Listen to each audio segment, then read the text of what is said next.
Hi there. We've all sat in an EMS classroom and had to endure the canned slides that came with the textbook. Whether you were using a Brady book, AAOS, Mosby, whatever the brand may be, typically most EMS classrooms that you were in, you probably sat there and had the canned slides used for teaching. That's what we're going to talk about today, the pros and cons of using canned slides. Stick around.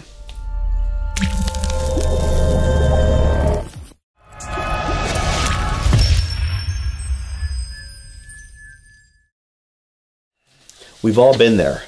We've sat in the classroom and been PowerPointed to death with canned PowerPoint slides that come directly from our textbook publishers. You've sat in EMT class and in paramedic class, and it had the logo that matched the textbook and bullet points in there, and that kind of covered the material there, and we sat through this over and over again. In fact, many of you out there, I bet that was pretty much 99.9% of how the didactic portion of your EMT or paramedic class was taught to you. Everything came out of a can.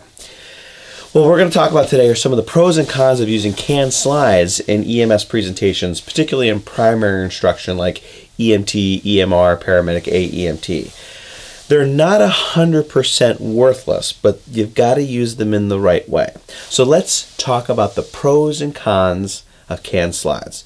Now it's real easy for us to go to the negative side, so we're going to hold off on that for just a second, and we'll stick with some of the positive things that can be used with these slides that are out there. Number one, the slides do come in an organized fashion that generally tends to follow the textbook.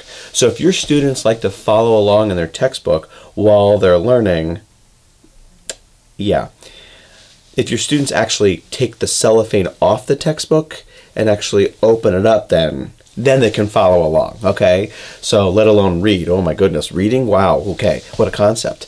All right, but they can follow along because these slides are designed to kind of follow the format that's there in the book. And they are organized pretty well. Okay, so that's a good thing for us. The slides come organized.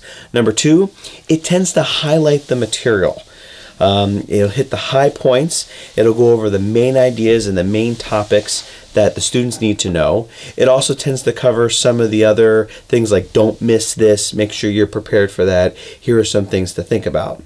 In the end, a lot of them also have some review questions and a summary of the material, so you can kind of do a little bit of a summation at the end and maybe test the students a little bit on what they know. Not bad. Another positive thing is that they're generally easy on the eyes. The designers of the PowerPoint slides are typically using a good background with an appropriate contrast to the lettering that's there. They're not taking a red background and putting navy blue font there. It's usually a blue background with some white lettering or something that adds the appropriate contrast for your eyes, and the font size generally is large enough that your students are able to see that. Okay, so there are some good things that are associated with the canned PowerPoint slides. Now, let's talk about some of the negative things that we tend to see with our PowerPoint slides out there, okay? Number one, it is limited content. So the problem with this is that the students think this is the be-all and end-all, that if I just focus on the slides and just read the material that's there, I'll be good to go. And this is the problem that instructors run into when they only use the canned slides. The students take the test, and when the test is over, they go, that wasn't on your slides, and you start playing the debate and argue game after test. And you know who you are. You've sat through those classes where those people have sat there and debated all the issues with the instructor. They say, well, it wasn't on the slide. No, but it was in the book, and it was in the objectives, and it was something that you were responsible for, student. However, they're going to nail you every time on this. It's just the highlights. It doesn't really get in depth with the material. Something else out there is that we were talking about before the design of it was easy on the eyes, but the problem also with the design on the other side of this is that it is a very basic design. Very limited photos, not interactive, no animations. Not that I'm a big fan of a lot of animations, but we have to understand, and this goes into another con with these, is that these slides are not designed for the student of today. We are competing now in our classrooms with social media and quick video clips. I mean, think about your students today. We live in the Burger King society of my way, right away. And we're so used to instant gratification now that we need that material and we need that data coming at us at a constant stream. When we're not stimulating the brain that often, that quickly, our students at this point now will lose their ability to focus in the classroom quite easily.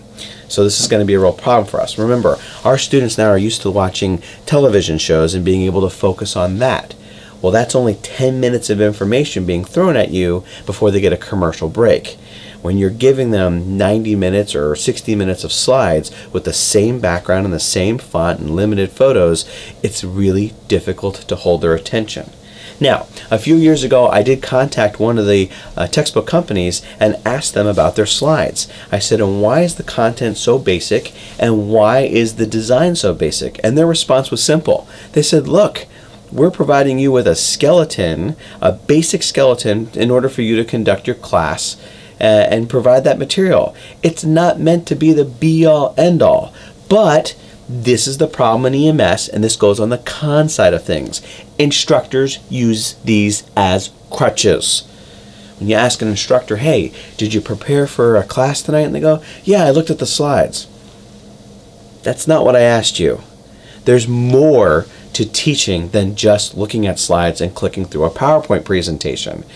The textbook company's response was, these were meant to be edited. They're meant to be changed. We're just giving you a basic framework of something to work with. But instead, so many training institutes out there just go, nope, this is how we're going to teach, and we're going to follow these slides, and we're going to just keep hammering and hammering and hammering it into my student's head until eventually your students just shut down, don't pay attention, they start getting out these things, and this is the view that you have of your student now while you're sitting in your classroom, because you've lost them. They're not interested. They don't like your PowerPoint presentation. You know, the presentation that you put so much work into by just looking at it 5 minutes before you came in, right, instructor? You know who you are out there. You know who you are out there. Okay? So, can PowerPoint slides do have a place, and they can be used in the EMS classroom, but they were never meant to be the be-all, end-all. They require you to go through them, edit them a little bit, make the content relevant, and try and find some way to keep grasping your student in the classroom and keeping them engaged. That's what they were designed to do, not to be the crutch that most EMS instructors are using them for. Wow, what a concept. Stay tuned for some upcoming episodes on some really cool things that we're going to be talking about involving EMS education, and now we're going to start getting into some clinical topics. We got a lot going on. Make sure you're following us on our YouTube page, on our Facebook page, on Twitter, on Instagram. Lots of stuff going on. Check out the EMS movie night that's coming up. Con Ed and a movie.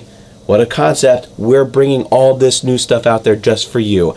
Have a great night, everybody. Thanks for watching. Take care.